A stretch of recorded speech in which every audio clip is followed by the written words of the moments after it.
hosting us at this beautiful venue, Chair and the board and CEO.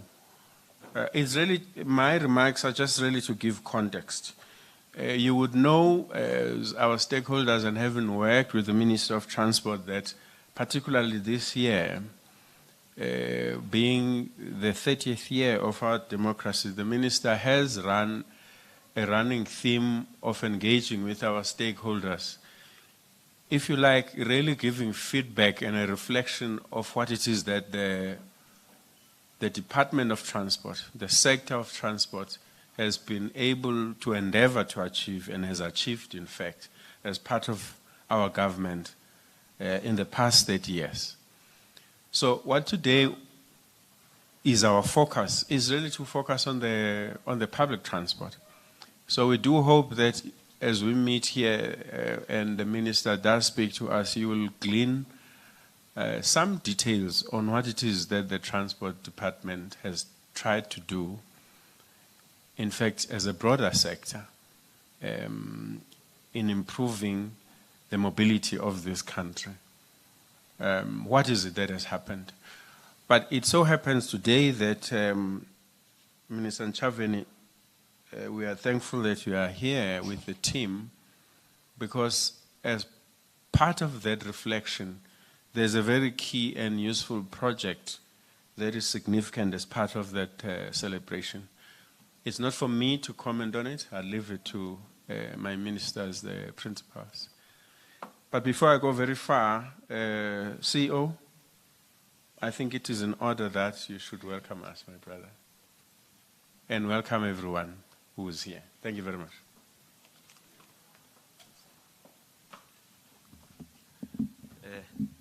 I am vertically challenged, so I need to lower down the mic.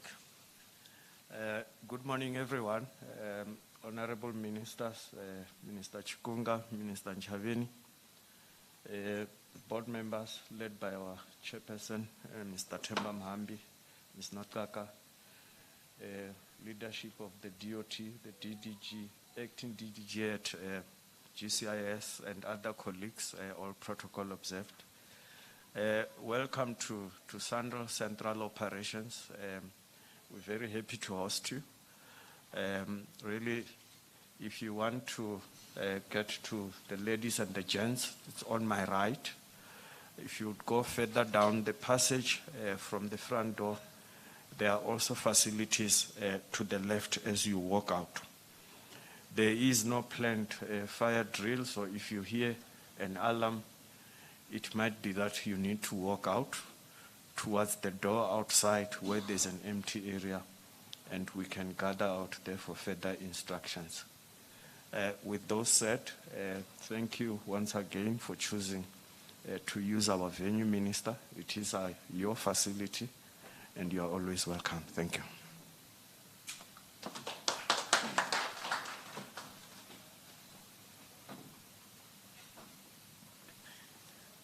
Wow, this is looking good, Minister Ntshavheni. It's going swiftly. Very good. So, thanks for that, Reg. I think I've alluded to the Minister's remarks, and I think I must leave it to Minister Ntshavheni in her remarks to reveal the big secret.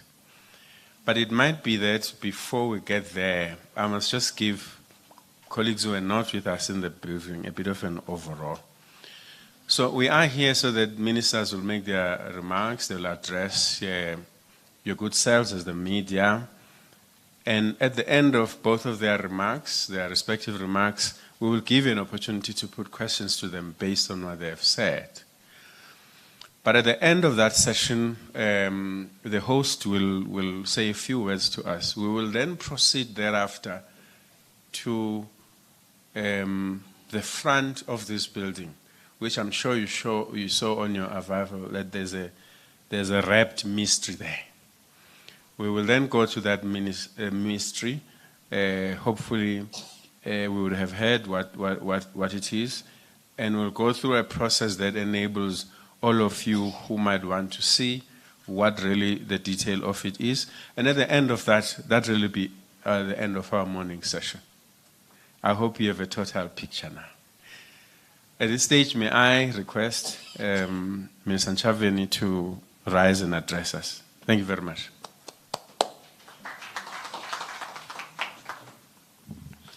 Thank you, Director General, and to the Minister of Transport, the Chair and the Board of SANRAL, the CEO of SANRAL, distinguished guests, ladies and gentlemen, thank you. I've always admired this building when I passed through. Never thought I'll have an opportunity to come through. And thank you for the invitations. But most importantly, thank you for this occasion. This occasion is part of our process of marking the 30 years of our freedom and the democracy of South Africa. And we emphasize our freedom because as black people in general, we were not free in South Africa. But democracy is for all of us as South Africans. And in these 30 years of freedom and democracy, both as the Presidency and the Government Communications and Information Systems, we were tasked with the responsibility of coordinating and marking the celebrations. Unfortunately, the celebrations coincided with a very noisy and an unfair period, the election and electioneering period and campaigning. And in that period, nobody wants to see what is good, and nobody wants to celebrate the achievements.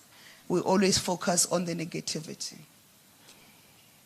So when we were planning, both from the GCIS and the Presidency, how we celebrate these 30 years of freedom and reflect on our achievements, both as a government and as a people, the nation, and in comparison with others, because your achievements are not only the achievements of the success from measuring from where you come, but you must also compare yourself with the other, how other countries in the world are doing and how other governments are doing.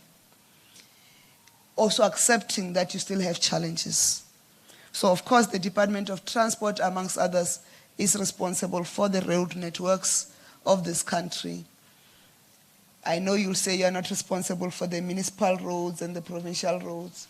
You are responsible for the national roads. But Minister Chikunga, when the provincial roads were not working, you had to intervene as a department. When the municipal roads were also not working, you also had to intervene as a department because that's what a government or a national government does. So when we were reflecting and doing an assessment of how far have we gone in the work of your portfolio, in particular because here we're on the road network portfolio.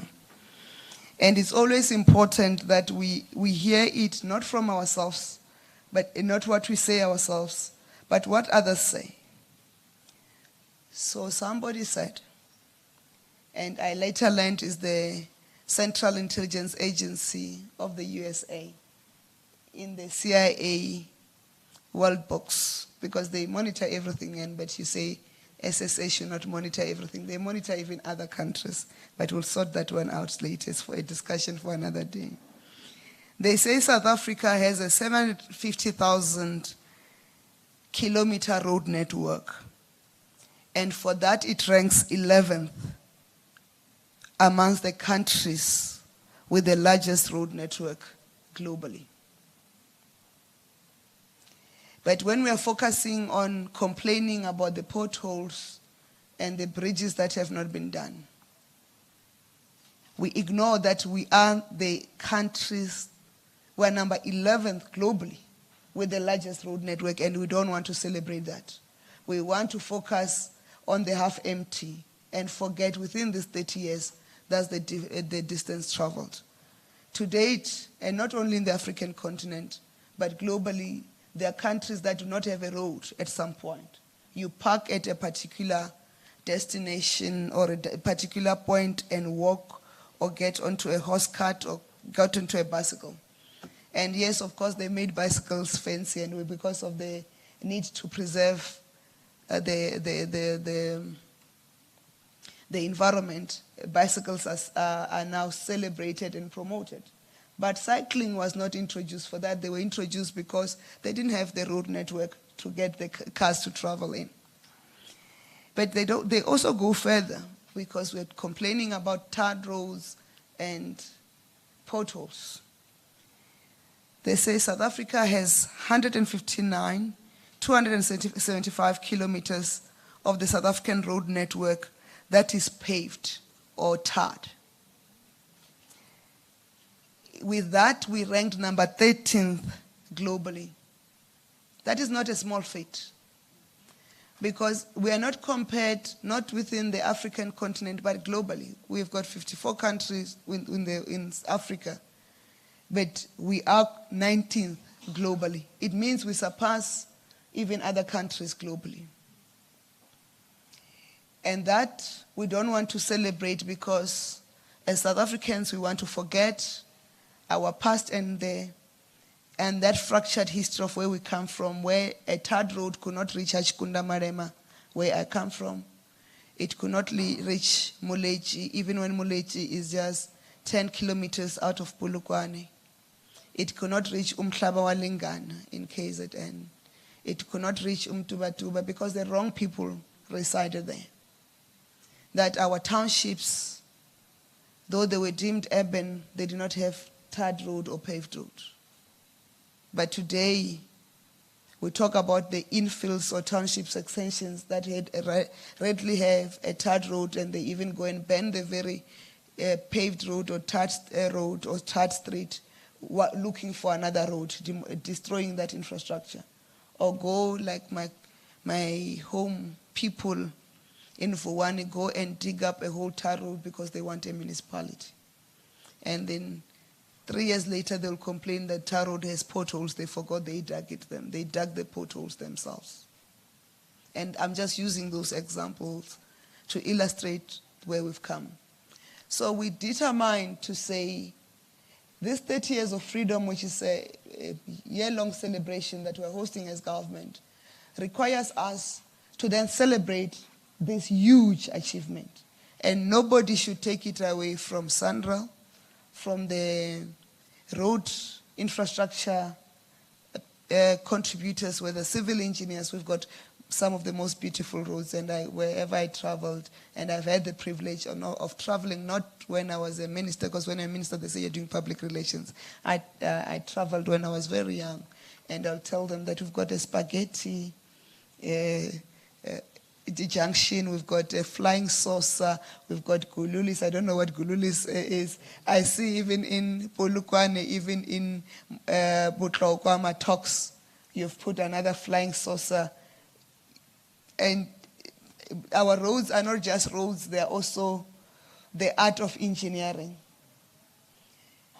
including in the very remote areas where we had single lanes. Matox today no longer looks like a village. It looks like a burgeoning town, because you've done a highway, N1 North, most beautiful road to drive in, and I'm very biased. But it has enabled Matox to have drive-thrus and all sorts of things because of that road infrastructure that has come through, because road enable economic development. We said, how best do we celebrate that and have a conversation about the democracy and the meaning of democracy in South Africa?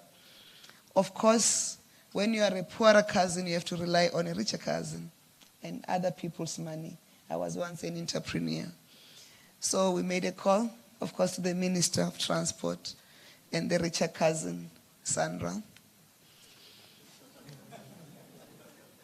And the simple request was, we want to showcase this monumental achievement that we have done in the shortest space of time, in 30 years since our freedom and the realization of our democracy.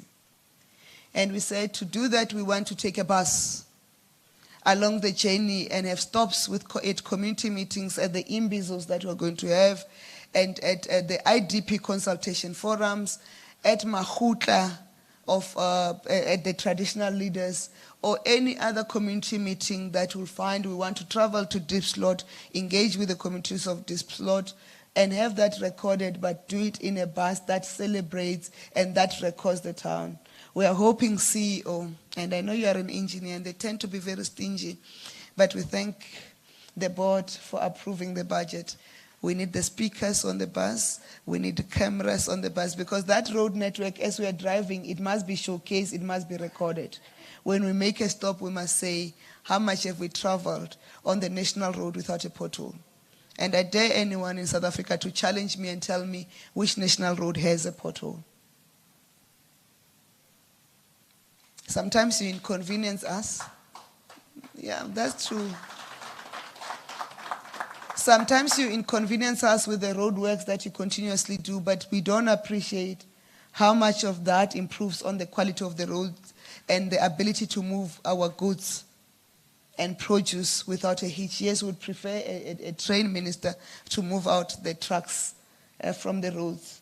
But when we're still working, and we appreciate the magnificent work you're doing with PRASA, and when the department takes over Transnet, we'll appreciate the efforts of the improvement in Transnet as we move freight into the rail network and have our road infrastructure moving smaller packages of goods and people.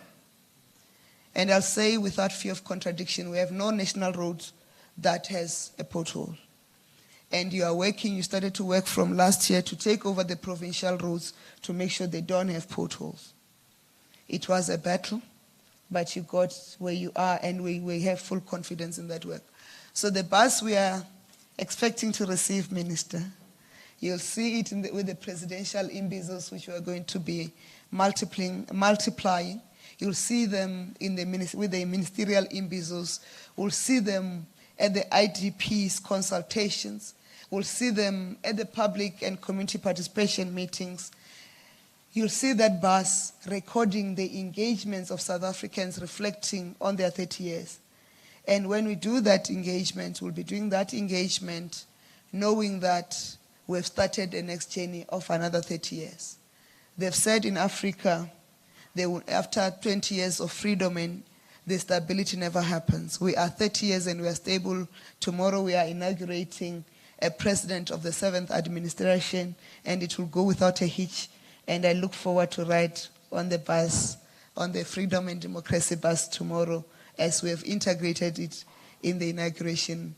Despite the duties that we face today as we prepare for tomorrow, we had to suspend it to come and receive that bus because it's part of the integral celebration of the historic milestone as we start tomorrow, our first day in the next 30 years of our freedom and democracy. And with that, we thank you in advance for the beautiful bus.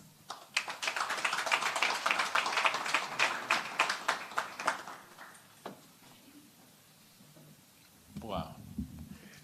Thank you, Minister. So the secret is out. All right. Maybe without further ado, let me ask Minister Chikunga to come and conclude. Thank you very much.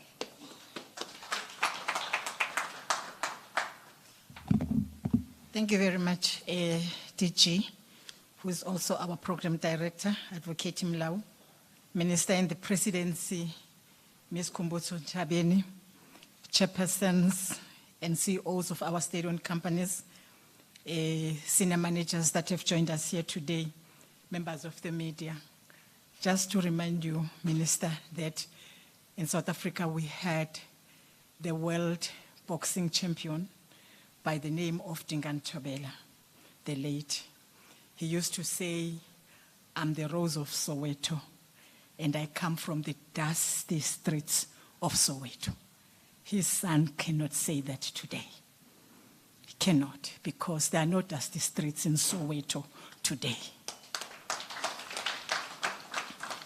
This is indeed an extraordinary day for the Department of Transport, and I wish to thank you all for attending this briefing. We also extend our appreciation to the people of South Africa for their support in all our collective efforts to improve public transport and their understanding and patience as we continue to strive in addressing constraints that we face. As a country, we have emerged unified from the recent elections, and we continue to put people first as we celebrate 30 years of democracy and freedom. From the dawn of democracy in 1994 to date, we stand more committed to bring a better life to all citizens of this glorious nation. Today marks one of the significant milestones as we pause to share with the nation achievements and challenges in the area of public transport. Indeed, of course, we do that because we're dealing with the bus today. Before I delve into the reporting on the state of public transport in our country, I wish to firstly appreciate the support of the South African National Road Agency Limited, SANRAL, for heeding the call and contributing towards the many planned activities which form part of government's campaign in celebrating 30 years of democracy. Today, we are proud as we later on hand over to the Minister in the Presidency, specifically to her department's entity, the GCIS, the 30-year celebration democracy and freedom bus. This bus will be used in the coming months by different departments to hold community engagements, as she has said, but also to foster dialogue and increase citizen participation in shaping government service delivery programs. This, of course, denotes a participative democracy where we practically implement the Freedom Charter tenets, affirming that the people shall govern and be part of critical decision-making processes. We'll, after the formal speeches, proceed to the formal unveiling and handover of the 30 years Democracy and Freedom Bus, which form part of public transport services, which is provided by the Department of Transport. Ladies and gentlemen, coming to the state of public transport in South Africa, I must say it is crucial that we provide this crucial account not only for the transparency required by our constitutional democracy, but also to understand as to where we come from with our public transport systems, and further again, gain the support and broader participation of South Africans in improving public transport. These improvements can only be achieved through collaboration with the private sector, which brings resources, expertise, and efficiencies, with civil society, providing checks and balances, and most importantly, with the users or commuters for whom public transport is a vital link to opportunities. Truth is, the history denial of an efficient and integrated public transport system, which characterized the apartheid regime, still has a ripple effect even after 30 years of democracy, as a historic challenges of spatial segregation characterized by historical neglect and underinvestment still undermine the efforts and level of investment that have been committed over 30 years. I must remind all of us that just on the eve of our democracy, the apartheid government decided not to invest on public transport, whether it is rail, whether it is buses, whether it is taxis. It decided that it was not going to invest on public transport. It is the de Villiers Commission in the 80s, 86, that decided that it's no longer going to invest in rail. From a budget of about 6 billion rand then, by the time we took over in 1994, apartheid government was budgeting something less than 1 billion rand for rail. And I think I just want to emphasize this point because some people always believe that we are responsible for what is happening in our rail sector. From 1986, there was never a new train that was purchased by the apartheid government. There was never any rail track that was refurbished by the apartheid government. In fact, it reduced budget for rail as per the de Villiers Commission report. Apartheid policies moved the poor away from job opportunities and amenities, imposing enormous burdens on working people and other passengers, such as learners who have and had to travel long distances at great cost. South Africans were denied a say in transport planning and were exposed to insecure air travel. South Africa's public transport system consists of 3 main modes. Traditional commuter rail. In South Africa, we now have the new Gautrain high-speed rail. Second, buses, both subsidized and unsubsidized, as well as taxis, particularly the growing 16-seater minibus taxi industry. A public transport network needs to be planned, designed, and managed as an integrated system, even with different operators, rather than as isolated modes of transport or segregated operators. An integrated network makes it easy to align subsidies where it is appropriate to the network's objectives and to better serve the citizens of South Africa.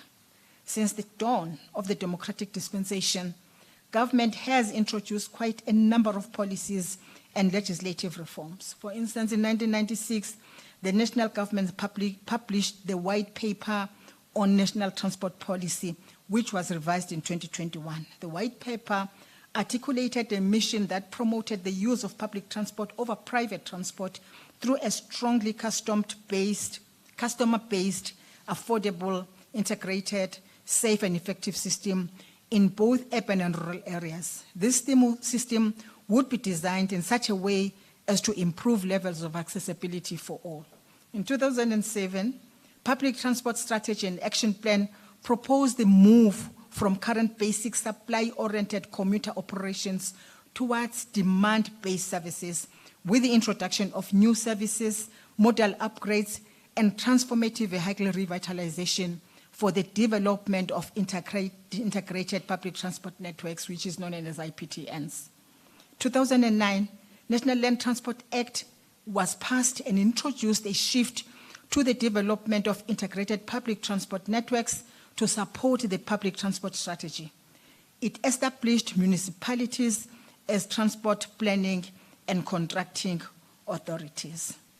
The recently assented to a National Land Transport Amendment Act 23 of 2023, which was passed last week, that is on the 11th of June 2024, into law by His Excellency the President, have additionally introduced the regulation of e-hailing services, which will move away from the interim usage of charter permits to operating licenses, like any other public transport operator.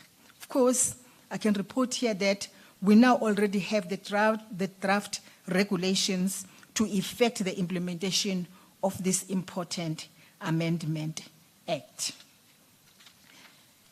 Ladies and gentlemen, the department tabled to Cabinet in October last year the draft National Public Transport Subsidy Policy. The basic principles of the public transport subsidy are to have a subsidy that is user-targeted, equitable, and sustainable in the medium to long term.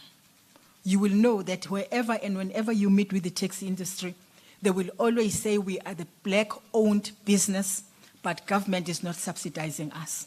This policy aims at ensuring that even the taxi industry gets subsidized because it is not user or service provider based, but it is user targeted. That is, it is targeting the commuter who is using the public transport.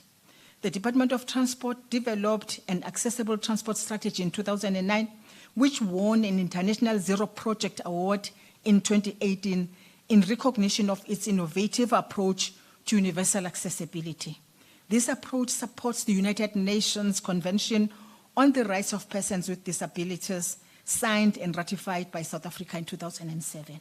Just a few weeks ago, President Cyril Ramaphosa graced a Department of Transport Summit on universal accessibility of transport and spoke of the important relationship between accessible transport and the satisfaction of constitutional rights of all, including the disabled person. The National Learner Transport Program remains an important avenue towards easing mobility for learners. And you know that we already have a strategy and a policy for that.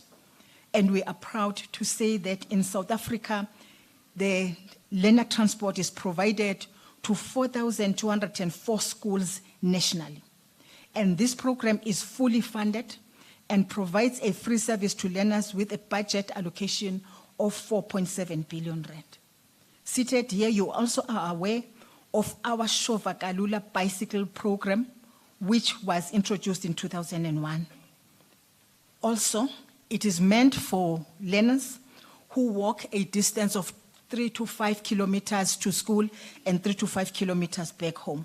To date, 122,307 bicycles were distributed to learners as part of the National Learner Transport Policy. Under this sixth administration that ends tomorrow, the department distributed 32,307 bicycles nationally in all provinces, targeting underprivileged and rural learners.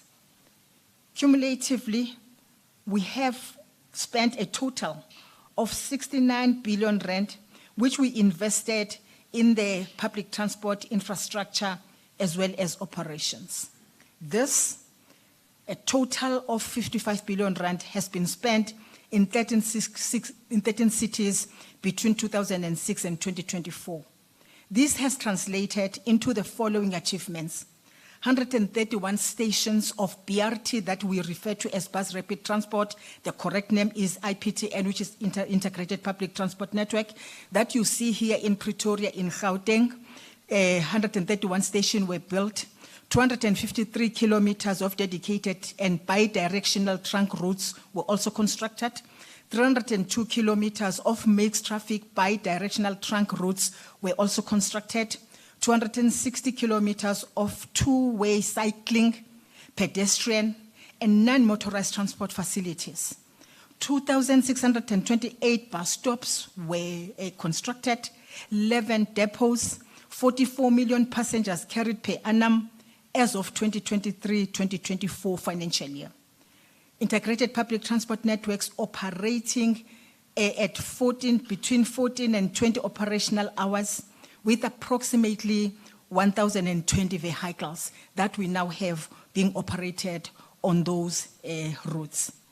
You will know that the cities that are involved in the IPTN, which is referred to by all as bus rapid transport, will include your Cape Town, your Johannesburg, Tshwane, Ekurhuleni, George, Polokwane, Nelson Mandela Bay, and Rustenburg. It must also be noted that 14 vehicle operating companies have been established and contracted by municipalities to provide public transport service in IPTNs. When we take a route, we say those that are operating that routes are the ones who must then benefit out of the work that's going to happen there. And the taxi operators and their economic empowerment in the IPTNs are the ones that have actually benefited. The majority of these vehicle operating centers are run by the taxi operators. You will also be aware of the taxi recapitalization program, where we scrap the old taxes. We aimed to scrap 135,894. To date, we have scrapped 83,713. Each time we scrap a taxi, we pay the owner 153,000 rand to date, DDG Matabat. We started at 55,000 rand. It increases. We are now at 153,000 rand each time we pay, we scrap the taxi. The department also has committed to the following commercial projects for the taxi industry. First, the taxi broad-based ownership structure, where the taxi industry owns 60% of the taxi scrapping entity, with 40% owned by a technical partner. Remember, when we scrap a taxi, we don't just foreclose everything. If there is a chair that is still okay, we take it. If the engine is still fine, we don't scrap it, and so on. And then we sell this. And that is the company that we are talking about, where the taxi industry is actually owning 60% of that. And of course, the private partner owns the 40%. A 24-hour service center is also what we are aiming to build for the taxi industry. In fact, it's already happening. The container retail solutions that are providing services at the taxi ranks, selling parts by the taxi industry to themselves. We also are doing that. We were in Secunda opening one of those. The formalization and automated fare collection, we want to move towards that. With the milestone, we have registered in the public transport. We do believe that as a nation, we have reasons to celebrate.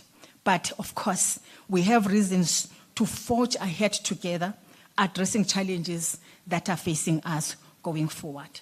Fellow South Africans, it gives me great honor to announce the signing into law of the Economic Regulation of Transport Bill by the President now into law.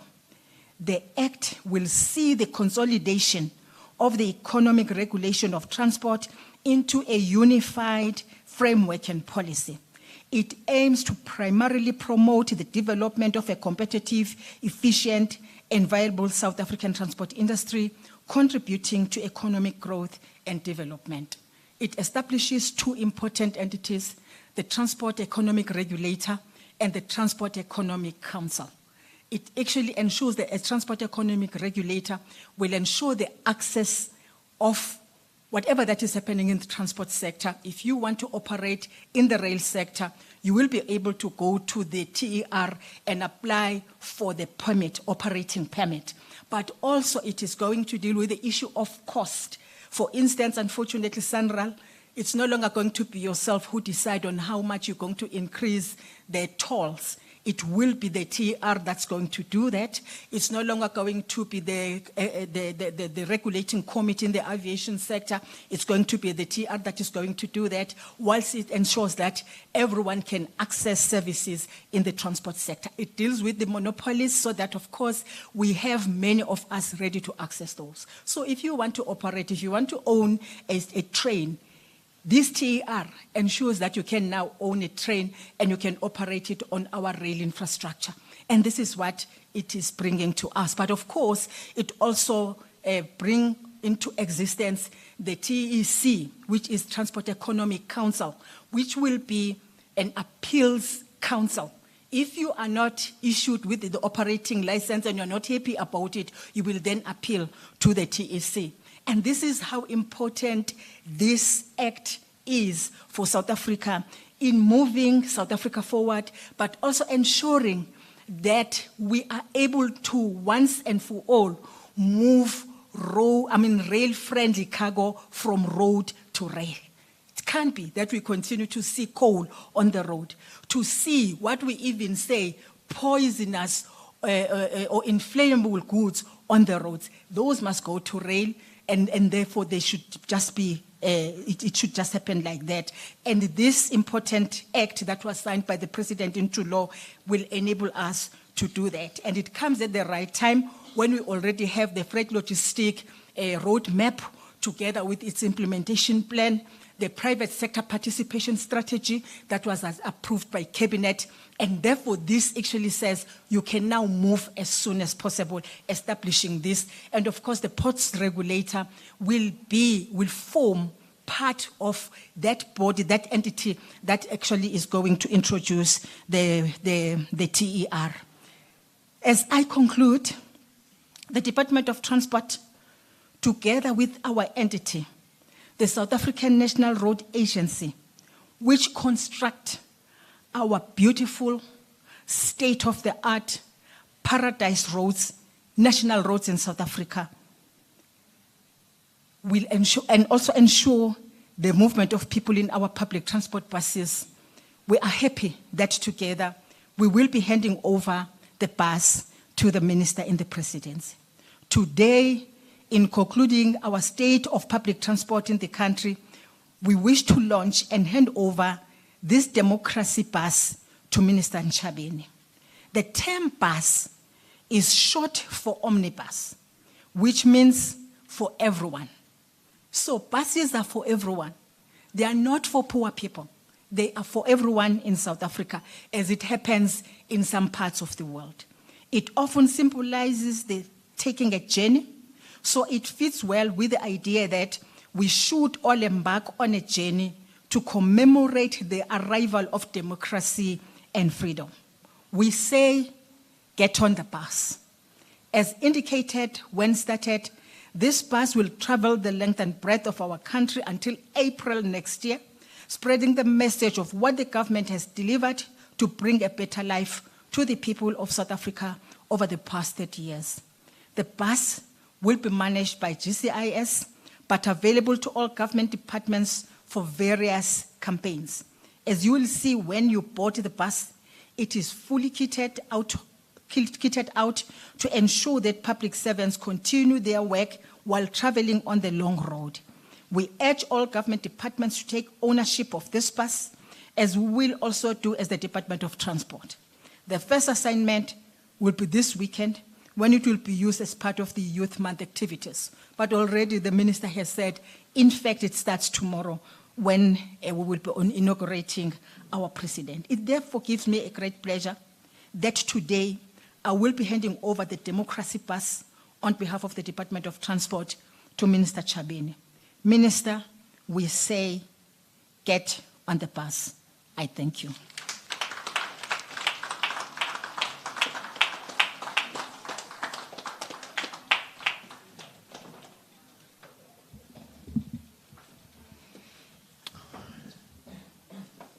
Get on board. All right. I feel we are on track in terms of time. But Chair, we had agreed that before you wrap for us up, I must get my colleagues. I'm looking at you, DG. I'm looking at communications team transport, just to facilitate. Let's say one round will be demand driven, but ideally one round of questions. Now, so let me see how many hands are interested in putting questions to the ministers. They will answer those questions. At the end of that, we will ask Chair that we get you as our host here to give a vote of thanks. Thereafter, colleagues, as I said in the outline, will be led by the ministers to the actual unveiling of this bus. I'm tempted to say, if there are no hands here, then the communications team has not much to facilitate. You see, if there were hands, then I would have asked my communications teams to come and facilitate. But it's actually quite a simple thing. We need to know who's asking the question, which house they come from, media house if there's any, and then they put the question. Then the ministers can elaborate. So Hassan, what I'll do is I'll count down. You know, like as in 3, 2, 1, going. There's a hand somewhere? You saw a hand?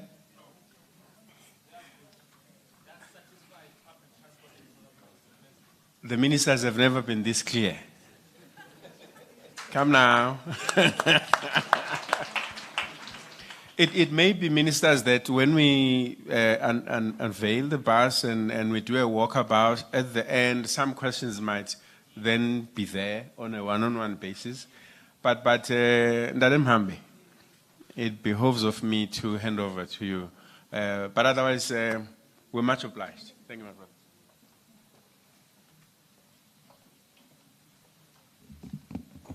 Thank you very much, DG. Honorable Ministers, Ntshavheni and Chikunga, DG and your colleagues here, fellow board members, Dilibele Sisukol, the CEO, Sanral, and your colleagues, the advisor and other advisors here, DDGs, yeah, all protocol observed, ladies and gentlemen. Kaiser this morning laughed at me and said, "You are wearing a suit, Chair." I just looked at him and thought I would talk to the CEO after this, because you can't have executives at Sandra laughing at the chair of the board. But I also pity him, because I said to myself, he's too young. He doesn't understand. How can I not wear a suit when you have 2 ministers at one go, you know, at an event hosted by yourselves? Yeah, but I need to say this, that when Minister Ntshavheni arrived, she indicated how speedily, ideally, we should move given the fact that tomorrow there's the inauguration and that both she and Minister Chikunga would obviously be required, are obviously required for various activities, particularly her as the minister in the presidency, of course. And this made me think of this song. The youth here won't know this, by the OJs. Your body's here with me, but your mind is on the other side of town. And this said to me, actually, a whole lot of us are here today, but our minds are really elsewhere, based on the developments, political developments, and the significance of tomorrow and what is going to happen after that. And that then said to me, we really must thank everyone who is here, because they've had to put that aside for a while and be here with us. So thanks to all of you. I want to thank Minister Ntshavheni for the recognition, she has given to SANRAL in terms of our roads and so on. And that says to us we are noticed even at the highest echelons of our government in this country. And we are deeply, deeply appreciative of that, Honorable Minister. But we are also very thankful because under your leadership, we've had an unbelievable relationship with GCIS. The celebration of the 30 years of our democracy and freedom. We've had this unbelievable partnership between us and GCIS. We're very, very grateful for that kind of support. And indeed, the opportunity for us to continue to be of service via, sponsoring the bus that is at issue here today.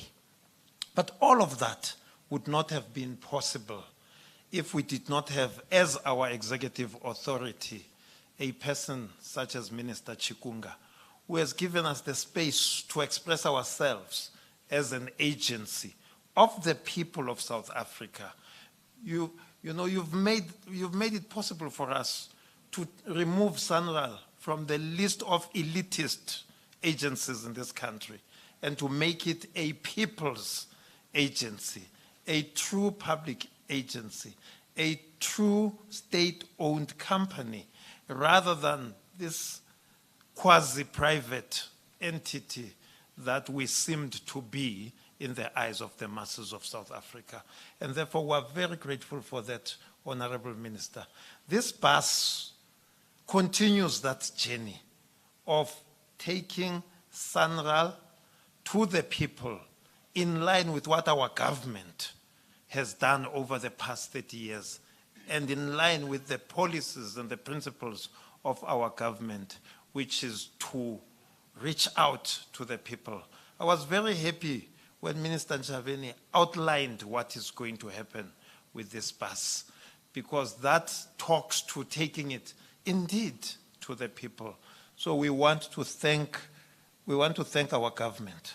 We want to thank the two ministries for being here today and emphasizing that particular trajectory that we are also taking, and for allowing us to serve our people. The media that's here, we are very, very grateful to you, because indeed a whole lot of your peers are already camping around the union buildings and elsewhere around the country where they believe that is where the action is happening.